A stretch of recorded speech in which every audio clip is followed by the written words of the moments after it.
అందరికీ నమస్కారం. నా పేరు రమ. 'అగ్రీమెంట్ వైఫ్' మూడవ భాగం. రచయిత నీలిమ గారు. ఫ్రెండ్స్ న్యూ స్టోరీ కాబట్టి తప్పకుండా హైప్ చేయండి. స్టోరీ మరికొంతమందికి వెళ్తుంది. అప్పటికే విశాల్‌ని పంచకట్టులో రెడీ చేసి తీసుకొనొస్తారు. విశాల్ వాళ్ళ నాన్నగారు, తాతగారు ఇద్దరిని పక్కపక్కనే నిల్చోబెట్టి, పార్వతి గారు వాళ్ళ ఆయన పక్కకొచ్చి, "ఏంటి తొందరగానే తీసుకొచ్చేశారే, వాడెంత మారం చేస్తాడో అనుకున్నానని" అంటారు. "ఏంటమ్మా తొందరగానా? 10 నిమిషాల్లో కట్టాల్సిన పంచని గంట పాటు కట్టాం. ఇంక నీకలా అనిపిస్తుందా? నేను కట్టుకోను. నేనెందుకు కట్టుకోవాలది? ఊడిపోతుందని గోల" నీరసంగా అంటారు భాస్కర్ గారు. అవునా? మరొకసారి ఒకటనుకున్నాడంటే ఇంక మనం ఎంత చెప్పినా వినడు కదా! అలాంటిది ఏం చెప్పి మీరు పంచె కట్టించారు? అని అడుగుతారు పార్వతి గారు అనుమానంగా చూస్తూ. ఏముంది ఆ అమ్మాయి వచ్చిన దగ్గర నుంచి ఫ్రెండ్ ఫ్రెండ్ అంటూ తన చుట్టూ తిరుగుతున్నాడు కదా! నీ ఫ్రెండ్‌తోనే ఉండాలంటే నువ్వు ఇలా పంచె కట్టుకొని పూజలో కూర్చోవాలి అని, లేదంటే తను వెళ్ళిపోతుందని చెప్పా. సింపుల్ అని భుజాలెగరేస్తూ అంటారు భాస్కర్ గారు. అబ్బా! బిజినెస్ మ్యాన్ అనిపించుకున్నారని అంటుండగానే పంతులు గారు లోపలికొస్తూ కనిపించడంతో ఎదురుగా వెళ్లి రండని స్వాగతం పలుకుతారు. అమ్మ మంచి సమయం ఆరంభమైంది. పూజ మొదలు పెడదామని పంతులు గారు అనగానే సరేనండి అని అంటూ విశాల్‌ని, అమృతని తీసుకొనొచ్చి పీటల మీద కూర్చోబెడతారు. పూజ మొదలుపెట్టి ముందు ఇరువురు ఒకరికొకరు బొట్టు పెట్టుకోండి అని చెప్తారు పంతులు గారు. అరె! ఎందుకు ఆల్రెడీ తను పెట్టుకుంది కదా! ఇంకెందుకు పెట్టడం అని అంటాడు విశాల్ సందేహంగా. అది వేరు నాయనా! ఇప్పుడు పూజ మొదలుపెట్టే ముందు ఇలా పెట్టుకోవాలది సంప్రదాయమని అంటారు పంతులు గారు. ఇంకేదో అడగబోతున్న విశాల్‌ని ఆపి మీరుండండి. ఈ పూజయ్యే వరకు కూడా నేనేం చెప్తే అది మీరు చెయ్యాలి కాదనకుండా. అలా అయితేనే నేను మీతో గేమ్స్ ఆడతాను. లేదంటే కట్టివ్వనంటుంది. అమృత చిన్నగా విశాల్ చెవిలో వద్దొద్దు. నువ్వేం చెప్తే అదే చేస్తానని బుద్ధిగా తలూపుతూ సైలెంట్‌గా పంతులు గారు ఏం చెప్పినా కూడా తూచా తప్పకుండా పాటిస్తాడు. ఎంత అమృత చెప్పినా కొన్ని కొన్ని శుభ్రంగా చేసినా కొన్ని కొన్ని సార్లు విసిగిస్తూ పంతులు గారిని ప్రశ్నల మీద ప్రశ్నలు వేస్తూ ఎట్టకేలకు పూజను ముగిస్తారు విశాల, అమృతలు. పూజ అంతా అయిపోయాక ఇంక విశాల్ చెప్పినా వినడని ఎక్కువ బలవంతం చేయకుండా అమృత పంతులు గారి కాళ్ళకి నమస్కారం చేసుకుంటుంది. అమ్మ మీరిద్దరెప్పుడూ ఆ అర్ధనారీశ్వరుల్లాగా ఉండాలని మనస్ఫూర్తిగా కోరుకుంటున్నానని దీవించి అక్షింతలు వేస్తారు పంతులు గారు. అదేంటి పూజారి గారు అందరూ సుపుత్ర ప్రాప్తిరస్తని దీవిస్తే మీరేంటి ఇలా దీవిస్తున్నారు అని అడుగుతారు పూజకొచ్చిన ఒక పెద్దావిడ. చూడండమ్మా ఆ అబ్బాయి కొంచెం చిన్న పిల్లాడి మనస్తత్వంలో ఉన్నాడు. అందువల్ల మీరు చెప్పిన దీవెన ఇప్పుడు అలా ఫలించదని నాకనిపిస్తుంది. అందుకే అలా దీవించానమ్మా. ఇంకా అర్ధనారీశ్వరులంటే ఒకరికొకరు కలిసి ఉండడం, ఇద్దరుగా ఉన్న భార్యాభర్తలు ఒకటిగా మారడం, ఒకరికొకరే ఏకమై ఎల్లప్పుడూ జీవించడం. వీళ్ళిద్దరూ ఎప్పుడూ అలా ఉండాలని అలా దీవించానమ్మా అని పంతులు గారు అనేసరికి ఇంకేం మాట్లాడలేకపోతారు ఆ పెద్దావిడ. అమృత చేత పంతులు గారికి తాంబూలం ఇప్పించి, వచ్చిన పెద్దలందరికి కూడా తాంబూలాలు ఇంకా రిటర్న్ గిఫ్ట్‌లు కూడా అమృత చేతే ఇప్పిస్తారు పార్వతి గారు. మీ కోడలు మహాలక్ష్మిలా భలే అందంగా ఉందని ఒకరంటే, అయ్యో! ఇలాంటి పిల్లకెన్ని కష్టాలొచ్చాయో. ఈ అబ్బాయిని చేసుకుందని ఇంకొకరు, పోనీలే ఇప్పుడైనా నీ కొడుకు మారితే అంతే చాలని ఇంకొకరు ఇలా తలా ఒక మాట అనుకుంటూ వారిచ్చిన ఆతిథ్యాన్ని స్వీకరించి బయలుదేరుతారు. ఏంటో వయసు పెరిగితే చాలదు బుద్ధి కూడా పెరగాలి. మన నాలుకకి ఎంతొస్తే అంత మాట్లాడడమే కానీ, వారి మాటలకు అవతల వారు ఎంతగా బాధపడతారన్నది ఎవరూ పట్టించుకోరని అంటారు పద్మావతి గారు. అందరి మాటలు విన్నారు కాబట్టి, పోనీలెండి అత్తయ్య ఇప్పుడు ప్రత్యేకంగా గొడవ పెట్టుకోవడం ఎందుకు? ఎవరెలా ఉంటే మనకెందుకని అంటారు పార్వతి గారు. వదినా ఫీలవుతున్నావా? వాళ్ళందరూ అంటున్న మాటలకని అంటుంది ఐషు. అమృత పక్కకొచ్చి, లేదురా నేనేం ఫీలవ్వడం లేదు కానీ బాధపడుతున్నాను. ఒకప్పుడు మీ అన్నయ్య పెద్ద బిజినెస్ మ్యాన్ అంట కదా! అలాంటి ఆయన ఇప్పుడు ఇంతమందిలో మాటలు పడుతున్నారు కదా! అని బాధగా అంటుంది అమృత. వదినా వాళ్ళందరూ అంటున్న మాటలకి నీకు బాధగా ఉందా? అని అడుగుతుంది. ఐషు డల్‌గా కూర్చున్న అమృత పక్కకొచ్చి, లేదురా బాధగా ఉంది. ఎవరితోనూ ఒక్క మాట కూడా అనిపించుకోకుండా పర్ఫెక్ట్ బిజినెస్ మ్యాన్‌లా ఉండేవారంట కదా మీ అన్నయ్య. అలాంటి ఆయన ఇప్పుడు ఇలాంటి వాళ్ళందరితో మాటలు పడుతున్నారు. అదే కొంచెం బాధగా ఉందని అంటుంది అమృత. చూడొదినా దాని గురించి నువ్వు అస్సలు ఫీలవ్వకు. ఎందుకంటే ఇందులో అన్నయ్య తప్పేం లేనప్పుడు దాని గురించి ఆలోచించాల్సిన విషయమే కాదు. ఇంక మిగతా వాళ్ళ విషయం అంటావా? ఎవరు ఎలా మాట్లాడుకున్నా నువ్వు అన్నయ్యని అర్థం చేసుకుంటే చాలని అంటుంది ఐసు. పార్వతి ఇందాక పంతులు గారితో మాట్లాడాను. ఆయనకు మొత్తం తెలుసు కాబట్టి, ఎలాగో వీళ్ళిద్దరూ భార్యాభర్తల సంబంధం ఇంకా ప్రారంభించరు కాబట్టి, ఒకే గదిలో ఉండడానికైతే ఈరోజు మంచి ముహూర్తం ఉంది. ఆ ముహూర్తానికే వాళ్ళిద్దరిని ఒక గదిలో ప్రవేశించండి చాలు అని చెప్పారని అంటారు పద్మావతి గారు. సరే అత్తయ్య అని చెప్పి, ఏం జరగదని తెలిసినా ఏదో వాళ్ళ తృప్తి కోసం హెవీగా కాకపోయినా చిన్నగా బెడ్‌రూమ్ డెకరేషన్ చేయించడానికి నిర్ణయించుకుంటారావిడ. వాళ్ళనుకున్నట్లుగానే ఎక్కువ తక్కువ కాకుండా రూమ్ డెకరేషన్ చేయించి ఎలాంటి హంగామా, హడావిడి లేకుండానే ఇద్దరిని గదిలోకి పంపించేస్తారు. ముచ్చట తీరిందనిపించుకోవడానికి, ఏ ఏ పూలు పూలు భలే ఉన్నాయి కదా! అని అంటూ బెడ్‌కి వేలాడదీసిన మల్లెపువ్వుల దండలని పట్టుకొని ఆడుతూ అంటాడు విశాల్. ఇదిగోండి ఈ పాలు తాగండి ముందు అని అంటుంది అమృత అతని ముందు పాల గ్లాసుని పెడుతూ. పాలు కూడా తెచ్చావా? నాకేనా మరి? ఇందులో బూస్ట్ కలపలేదా అని అడుగుతారు. తన వైపు పాలు వైపు మార్చి మార్చి చూస్తూ. అయ్యో! అవునా? మీరు బూస్ట్ తాగుతారని నాకు తెలీదు కదా! అందుకని ఇప్పటికిలా తెచ్చేశాను. తాగేయండి. రేపటి నుంచి బూస్ట్ కలిపే తెస్తాను. ఓకేనా? అని అంటుంది అమృత. No no. నేను బూస్ట్ లేకుండా పాలు తాగను. Boost is the secret of మా ఎనర్జీ. నీకు తెలియదా? అని అంటాడు తన కండలను చూపిస్తూ. అతని యాక్షన్‌కి చిన్నగా నవ్వుతూ అవునా? సరే అయితే మరి ఫ్రెండ్స్ మాట వినాలి కదా! నేను నీ ఫ్రెండ్‌నయితే నువ్వు నా మాట వినాలి. అంటే ఇప్పుడు ఈ పాలు తాగేయాలి బుద్ధిగా అని అమృత అనగానే, సరే సరే అయితే నువ్వు నా ఫ్రెండువేలే తాగుతాను. ఇటివ్వు అని ఆ చేతిలో గ్లాస్ తీసుకొని గడగడ తాగేస్తాడు. అయ్యో! చిన్నగా పొలమారుతుందని అమృత చెప్పినా వినకుండా 2 నిమిషాల్లో గ్లాస్ ఖాళీ చేసి తన చేతిలో పెడుతూ, ఇప్పటికైనా నమ్ముతావా? నువ్వు నా ఫ్రెండ్‌వి అని ఐ లైక్ యూ అని అంటాడు విశాల్. సరే ఇప్పటికే లేటయింది పడుకోండి అని అమృత అంటే, వీటి మీదే నా ఫ్లవర్స్ మీద పడుకుంటే అవి పాడైపోతాయి కదా! అని అంటాడు వాటిని చూపిస్తూ.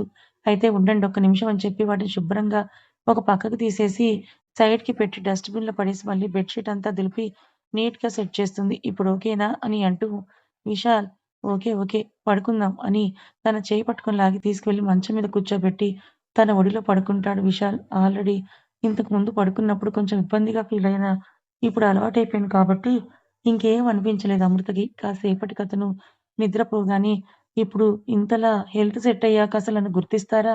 భార్యగా కాకపోయినా కనీసం ఫ్రెండ్‌గా అయినా మీరు యాక్సెప్ట్ చేస్తారా? మీరేమో అంత పెద్ద బిజినెస్ మ్యాన్. నేనేమో నార్మల్‌గా ఉండే అమ్మాయిని.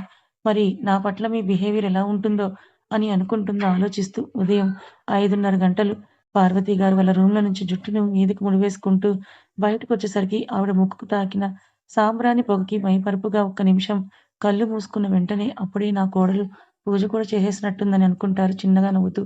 ఎక్కడుందో అని హాల్లోకి చూసేసరికి గుమ్మానికి ఎదురుగా ఉన్న తులసి కోట చుట్టూ ప్రదక్షిణలు చేస్తూ కనిపిస్తుంది అమృత.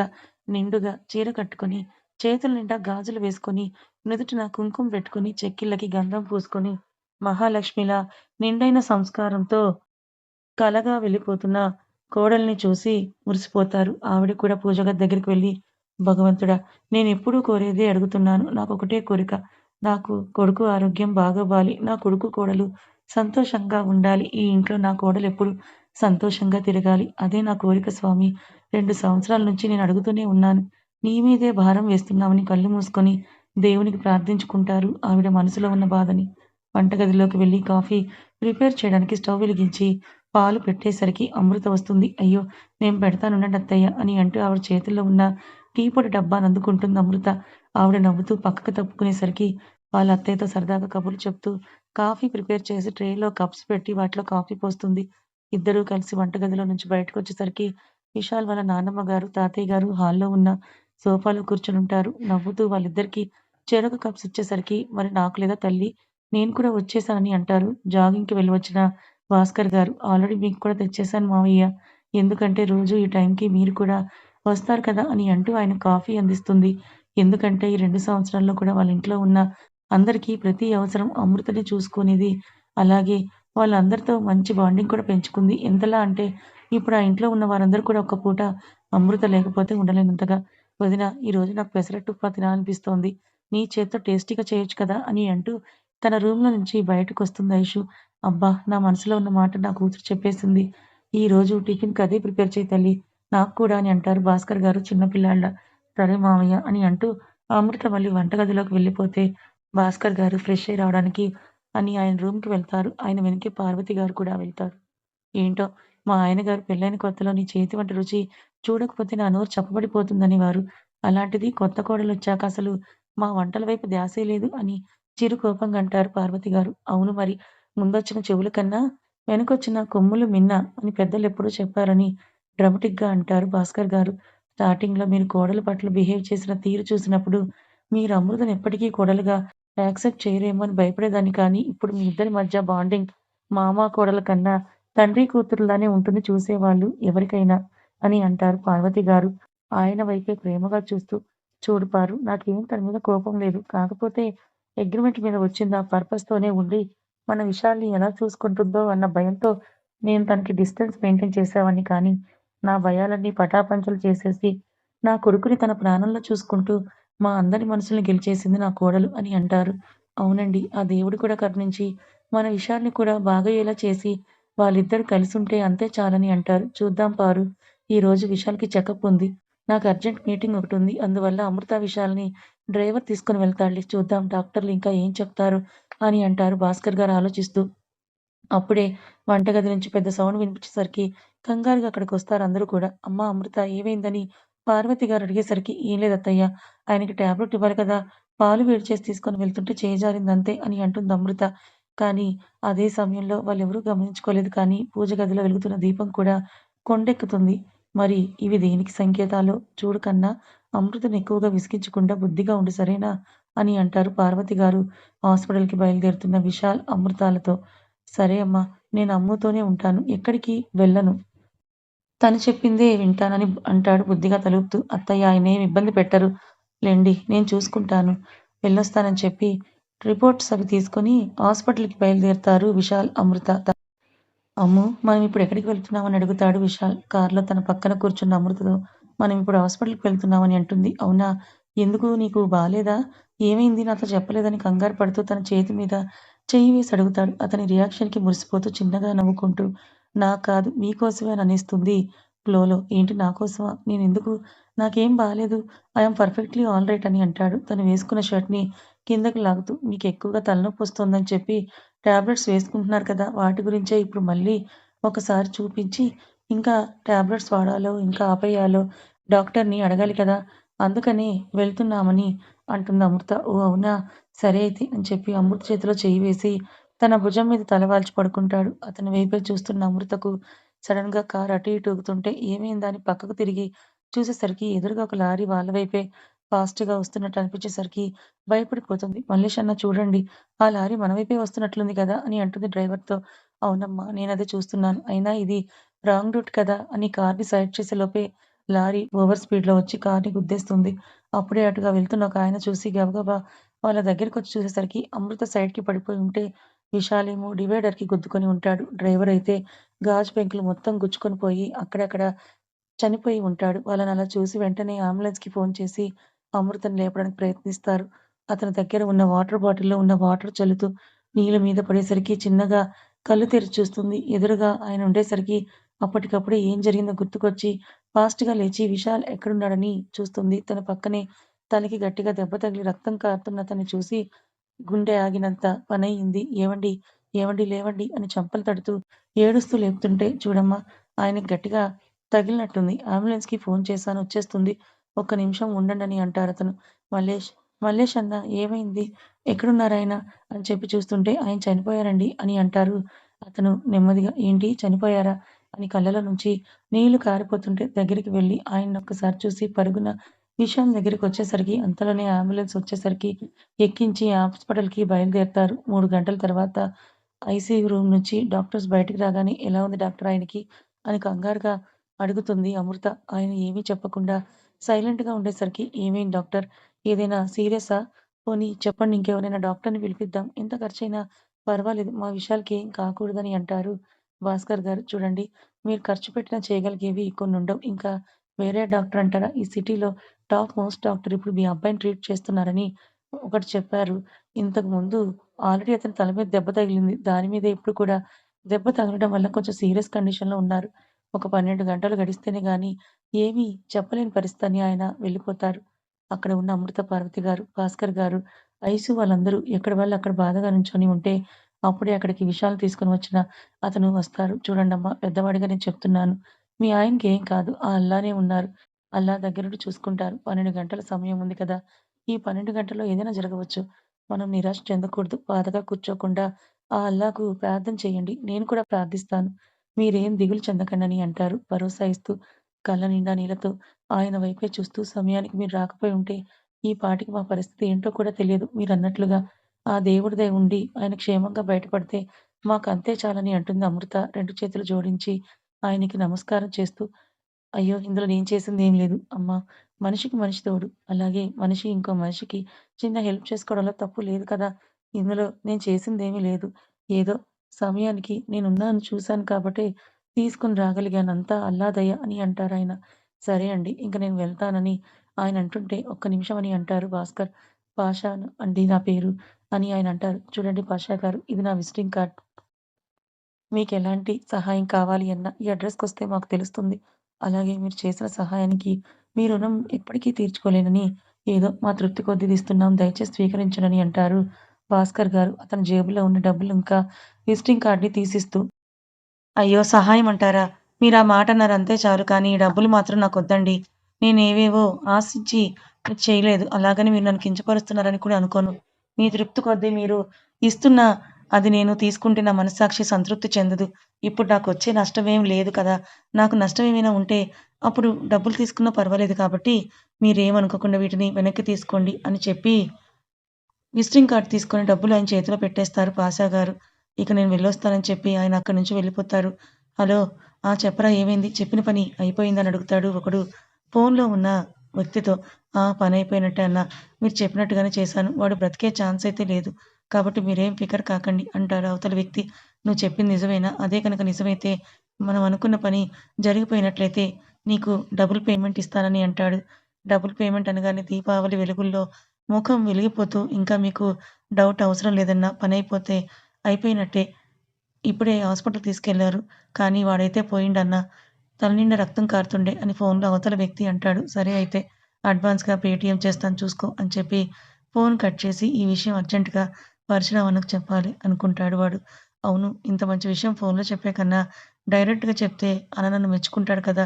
అందులోనూ నేను వెళ్ళేలోపే హాస్పిటల్‌లో న్యూస్ కూడా కన్ఫర్మ్ అయిపోతే న్యూస్ పబ్లిష్ చేస్తారు. అప్పుడు అన్న నన్ను పొగడ్తలో ముంచేసి రైట్ హ్యాండ్‌గా ప్రమోట్ ఇస్తాడు.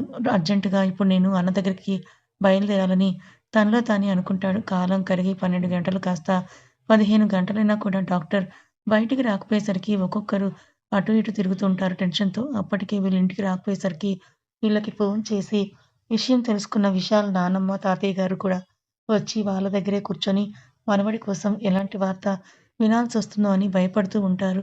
అప్పుడే డాక్టర్ బయటకొచ్చి సారీ టు సే ఇంకా ఇప్పటి వరకు మా ప్రయత్నం మేము చేశాం కానీ నో యూజ్. తలకి బాగా దెబ్బ తగలడం వల్ల అతను అసలు రెస్పాండ్ అవ్వట్లేదు. చూద్దాం. అప్పటికి స్పృహ రాకపోతే కోమాలోకి వెళ్ళిపోయినట్టే అనుకోవాలి అని అంటారు డాక్టర్. ఆ మాట విన్న అమృత అక్కడికక్కడే కుప్పకూలిపోతే పార్వతి గారి పరిస్థితి కూడా ఇంచుమించు అలాగే ఉంది. ఇప్పటి వరకు ఏ చిన్న పిల్లల మనస్తత్వంగా ఉన్న ఏ పిచ్చోడు అని నలుగురు అనుకున్న వాళ్ళ కళ్ళ ముందు తిరిగేవాడు. అలాగే సర్దుకున్నారు. కానీ ఇప్పుడు కోమాలో అంటే అసలు తట్టుకోలేకపోతున్నారు. ఆ ముసలి ప్రాణాలకైతే ఇంకా బాధగా ఉంది. నా మనవడి కన్నా ముందు నన్ను తీసుకెళ్ళిపోయి వాడికి దీర్ఘాయుష్షు ఇవ్వు తండ్రి అని వాళ్ళ నానమ్మ గారు మనసులోనే దేవుడికి మొక్కుకుంటున్నారు. నెమ్మదిగా అమృత లేచి పక్కనే ఉన్న దేవుడి దగ్గరికి వెళ్లి, "నా భర్తని ప్రమాదం నుంచి కాపాడు తండ్రి.